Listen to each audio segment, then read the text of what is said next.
Imaginez que vous êtes assis au milieu de votre salon. Soudain, une odeur de brûlé envahit la pièce. Des flammes commencent à lécher les murs, la température monte, la fumée pique vos yeux. Votre instinct de survie devrait vous hurler de courir, de prendre un extincteur ou d'appeler les pompiers. Mais au lieu de cela, vous fermez les yeux, vous prenez une profonde inspiration, vous ajustez votre posture en lotus et vous vous répétez mentalement « Le feu est une illusion, la chaleur n'est qu'une perception, je suis au-dessus de la matière, tout est parfait tel qu'il est. » Vous ne vous sauvez pas, vous êtes en train de brûler vif, vous n'atteignez pas l'éveil, vous pratiquez l'anesthésie. Ce que je viens de décrire, c'est la réalité cachée derrière une grande partie de la spiritualité moderne. C'est un phénomène insidieux, brillant en surface, mais pourri à l'intérieur. On nous vend l'idée que la spiritualité est une ascension, une montée vers la lumière, une évasion hors de la souffrance. Mais si je vous disais que cette quête de lumière est précisément ce qui vous maintient dans l'obscurité? Si je vous disais que vos méditations, vos affirmations positives et votre obsession pour les hautes vibrations ne sont pas des outils de libération, mais des murs que vous construisez pour ne jamais avoir à affronter votre propre vie? Bienvenue dans la réalité brutale du spiritual bypassing ou contournement spirituel. Ce n'est pas un sujet agréable, ce n'est pas une vidéo qui va caresser votre ego dans le sens du poil. Si vous êtes ici pour entendre que vous êtes un être de lumière et que tout va bien, éteignez cette vidéo. Mais si vous êtes prêt à comprendre pourquoi, malgré des années de pratique, vous sentez toujours ce vide, cette anxiété sourde ou cette répétition des mêmes schémas toxiques, alors restez. Nous allons déconstruire le mécanisme de défense le plus sophistiqué jamais inventé par l'ego humain. Le terme « spiritual bypassing » a été inventé au début des années 1980 par John Welwood, un psychothérapeute et enseignant bouddhiste. Il a remarqué quelque chose d'étrange dans sa communauté spirituelle.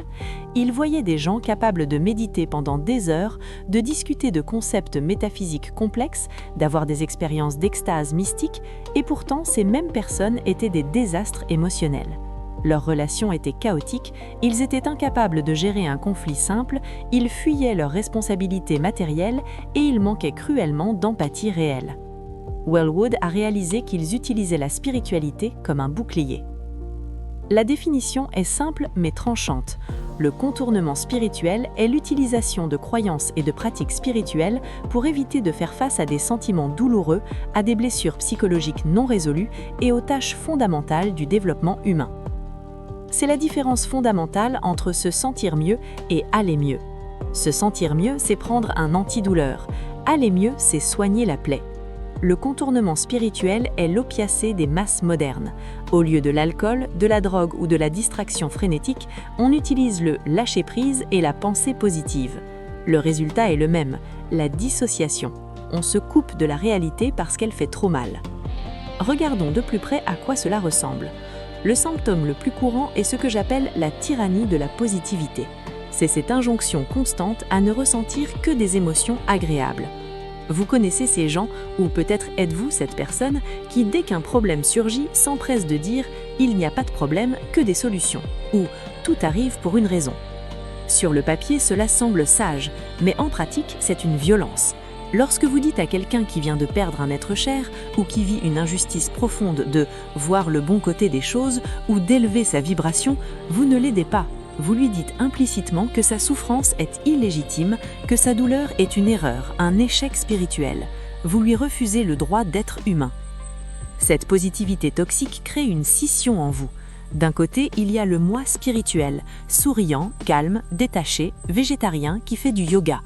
De l'autre, il y a le moi réel, celui qui a peur, celui qui est jaloux, celui qui est en colère, celui qui a des pulsions sexuelles, celui qui juge. Le piège du contournement spirituel consiste à croire que le but du jeu est de tuer le moi réel pour ne laisser que le moi spirituel. Mais la psyché humaine ne fonctionne pas comme ça. Carl Jung nous a avertis il y a longtemps, ce à quoi vous résistez persiste. Tout ce que vous refusez de voir, tout ce que vous repoussez dans l'ombre sous prétexte que ce n'est pas spirituel, ne disparaît pas. Au contraire, ça fermente, ça grandit dans la cave et ça finit par ressortir, souvent de manière explosive et destructrice. C'est pour cela que l'on voit tant de gourous ou de leaders spirituels tomber de leur piédestal dans des scandales sexuels ou financiers. Comment un homme qui prêche l'amour inconditionnel et le détachement peut-il abuser de ses disciples ou détourner de l'argent ? Ce n'est pas parce que sa spiritualité était fausse, c'est parce que sa spiritualité était une fuite. Il a tellement contourné ses propres ombres, ses propres désirs humains, qu'ils ont pris le contrôle de lui à son insu. Le contournement spirituel crée des monstres à visage d'ange. Un autre symptôme classique est le détachement prématuré. On lit dans les textes sacrés que l'attachement est la racine de la souffrance. Alors, intellectuellement, on décide de ne plus s'attacher. On devient froid, on devient distant, on regarde notre partenaire pleurer et on se dit « c'est son karma, c'est sa projection ». On se protège derrière une forteresse de verre. Ce n'est pas de la liberté, c'est de l'évitement relationnel. Le véritable détachement ne vient qu'après un immense attachement, après l'avoir plongé totalement dans l'expérience de l'amour et de la perte. Vous ne pouvez pas transcender ce que vous n'avez pas vécu, vous ne pouvez pas lâcher prise sur quelque chose que vous n'avez jamais vraiment tenu. Pourquoi faisons-nous cela ? Pourquoi est-il si tentant de contourner la réalité ? La réponse est simple, parce que la réalité humaine est terrifiante. Être humain, c'est être vulnérable, c'est savoir que l'on va mourir, que l'on va perdre ce qu'on aime, que l'on peut échouer, être humilié, rejeté. C'est insupportable pour l'ego. Le contournement spirituel est une régression infantile. C'est l'enfant en nous qui cherche un parent magique.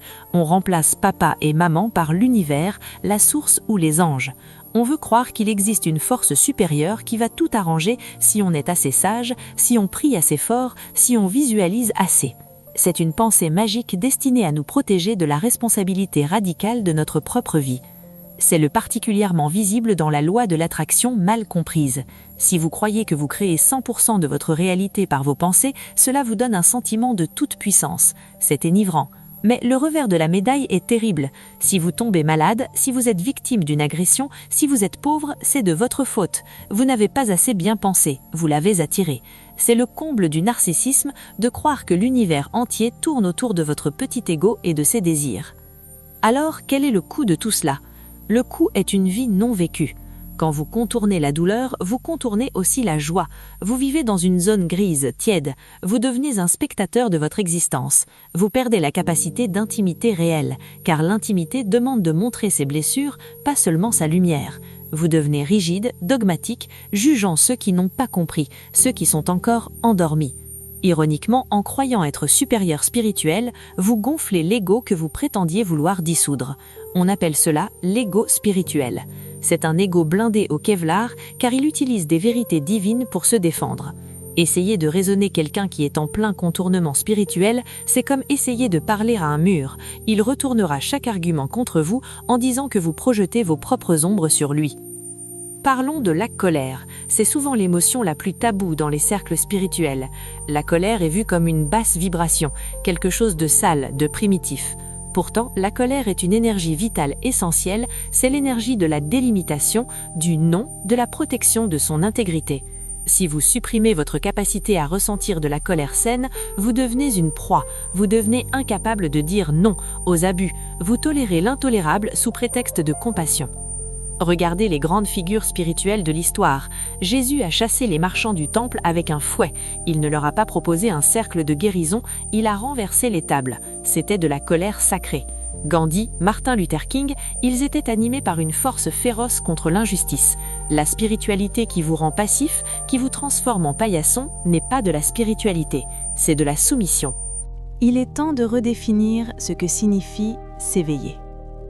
L'éveil n'est pas une fuite vers le haut. Ce n'est pas quitter son corps pour aller flotter dans les dimensions astrales. L'éveil véritable est un mouvement descendant. C'est une incarnation totale. C'est faire descendre l'esprit dans la matière. C'est illuminer les caves, pas seulement les greniers. La spiritualité mature ne dit pas « tout est illusion ».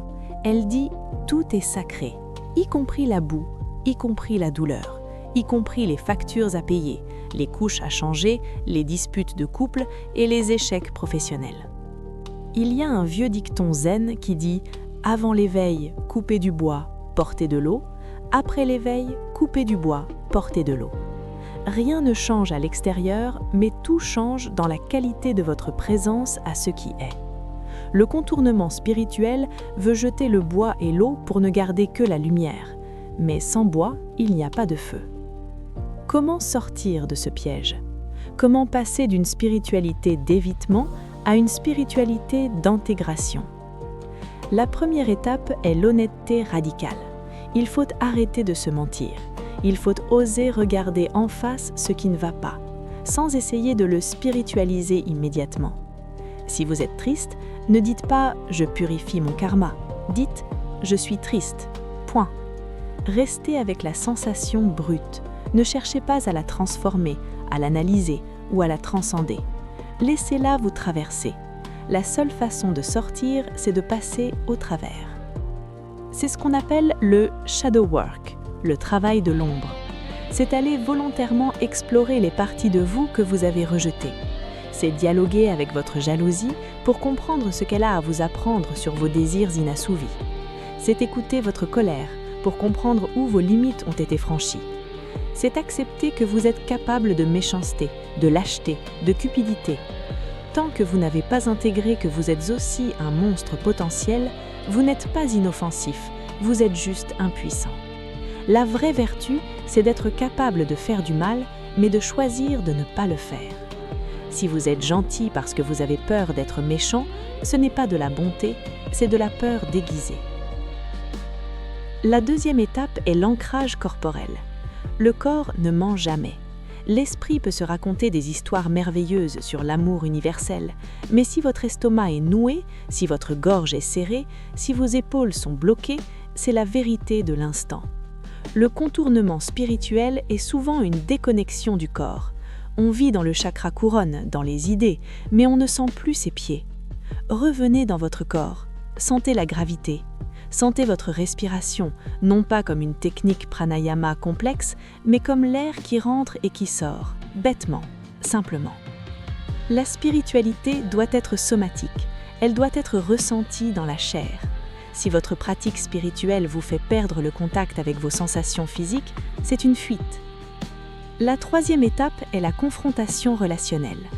Les autres sont nos miroirs les plus impitoyables. C'est facile d'être un saint quand on vit seul dans une grotte ou dans un appartement insonorisé.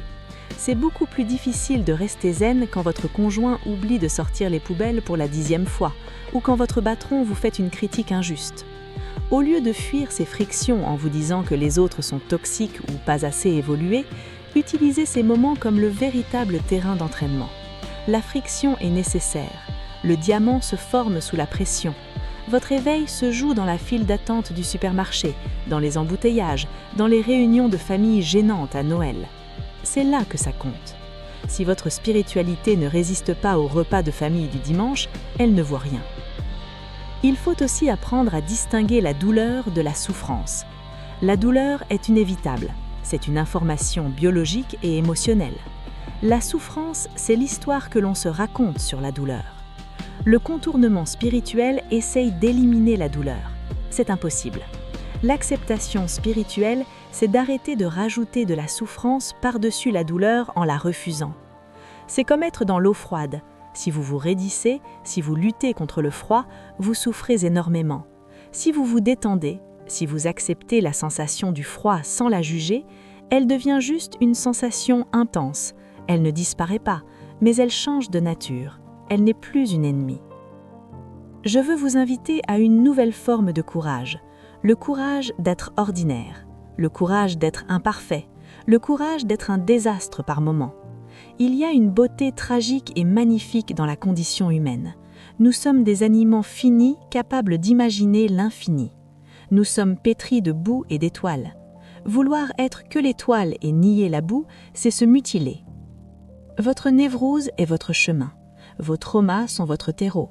Le lotus ne pousse pas dans le marbre immaculé des temples, il pousse dans la vase des étangs. Pas de vase, pas de lotus. Si vous avez utilisé la spiritualité pour fuir, ne vous jugez pas, c'est un mécanisme de survie intelligent. À un moment donné de votre vie, c'était peut-être la seule façon de tenir le coup face à une réalité trop dure. L'enfant en vous a fait ce qu'il a pu pour se protéger. Remerciez ce mécanisme pour ses services, mais réalisez qu'aujourd'hui, il ne vous protège plus, il vous enferme. Il est temps de grandir, il est temps de devenir votre propre parent, votre propre maître. Arrêtez de chercher la prochaine technique de guérison quantique, la prochaine activation d'ADN ou le prochain mantra secret qui va tout résoudre instantanément. La solution n'est pas ailleurs, elle est ici, dans le désordre de votre vie actuelle. Regardez vos dettes, regardez votre solitude, regardez votre corps que vous n'aimez peut-être pas, regardez vos addictions. Ne détournez pas le regard, c'est là que Dieu se cache. Dieu n'est pas seulement dans la lumière dorée, il est dans les décombres. Il est dans la fissure. Comme le chantait Leonard Cohen, il y a une fissure en toute chose, c'est ainsi qu'entre la lumière. Si vous essayez de colmater toutes les fissures avec du plâtre spirituel, la lumière ne peut pas entrer. Laissez-vous briser. Laissez votre cœur se briser. Un cœur brisé est un cœur ouvert. L'ego veut être intact, solide, invulnérable. L'âme veut être poreuse, touchée, traversée. Le contournement spirituel est une tentative désespérée de garder le contrôle. Mais la vie est incontrôlable. La vie est un flux sauvage. Vous ne pouvez pas dompter l'océan. Vous ne pouvez que apprendre à nager. Et parfois, nager signifie boire la tape, avoir peur, avoir froid. C'est cela être vivant. Alors, la prochaine fois que vous sentez la colère monter, ne la refoulez pas avec un namasté. Sentez le feu. Demandez-vous ce qu'il protège. La prochaine fois que vous êtes triste, ne cherchez pas la leçon spirituelle tout de suite. Pleurez, juste pleurez. Soyez une créature humaine qui pleure. C'est sacré.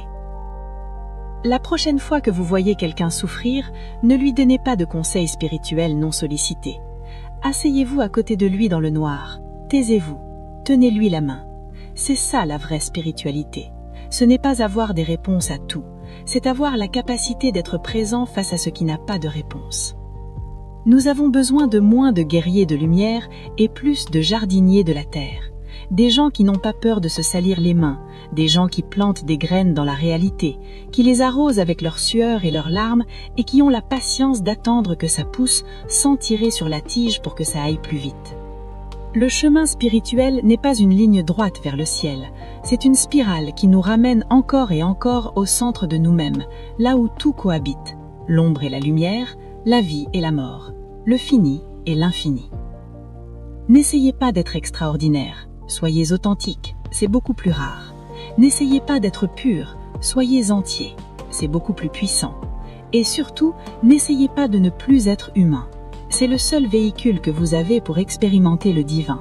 Respectez-le, honorez ses limites, ses failles, ses besoins. Vous n'êtes pas ici pour transcender la vie, vous êtes ici pour l'habiter, furieusement, tendrement, totalement. Alors, ouvrez les yeux, regardez la maison en feu, sentez la chaleur, et levez-vous. Prenez l'extincteur ou sortez, faites quelque chose de réel. C'est ça le début de l'éveil, le vrai, celui qui ne vous endort pas, mais qui vous secoue pour que vous puissiez enfin commencer à vivre. C'est à vous de choisir maintenant, la pilule bleue de l'illusion spirituelle confortable ou la pilule rouge de la réalité brute. Si vous choisissez la réalité, sachez que ce sera dur. Il n'y a pas de garantie de bonheur permanent, mais il y a une promesse, celle de ne plus jamais être un étranger dans votre propre vie, celle de toucher enfin le sol. Et croyez-moi, le sol est le seul endroit duquel on peut vraiment s'élancer. Merci d'avoir écouté. Ne prenez rien de ce que j'ai dit pour une vérité absolue. Vérifiez-le dans votre propre expérience. Voyez où vous vous cachez, voyez où vous évitez, et avec beaucoup de douceur mais beaucoup de fermeté, ramenez-vous ici, encore et encore. Bienvenue sur Terre.